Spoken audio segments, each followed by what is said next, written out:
bomdodga uyg'otmasa, turing, qo'shiling, boring jamoatga. Hamma rijollar jamoatga qarab chiqib ketyapti. Siz nima qilib o'tiribsiz bu yoqda? Biz uyda o'qiymiz, siz boring jamoatga chiqing deb chiqarib yuborganlar haqiqiy baxtli, solihasiga uylanyapti. Bunaqasini qadriga yetish kerak. Bomdodga chiqarib yuborayotgan xotinni mahkam ushlash kerak. Chiroyli bo'lmasa ham, qo'li shirin bo'lmasa ham, u inshaalloh jannatga olib ketadi u. Allohga shu bomdodga uyg'otish yoqib qolgan bo'lsa, o'sha sababli ham kirib ketib qolaveradi jannatga. O'shaning uchun shunaqa ayolga kim ega bo'lgan bo'lsa, u eng solihasiga, eng yaxshisiga ega bo'libsiz.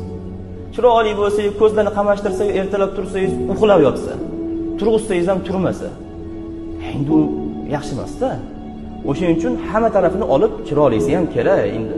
Hammasini qo'shib jamlaganda payg'ambar alayhisalom aytganlar, "Fazfaz bizatiddin tarbiyatak." Diyonatlisini tanlab, bo'lmasa qo'lingni turpoq to'lasan dedi. Xullas dunyo hayoti bizni aldab qo'ymaslik kerak. Xulosa shu.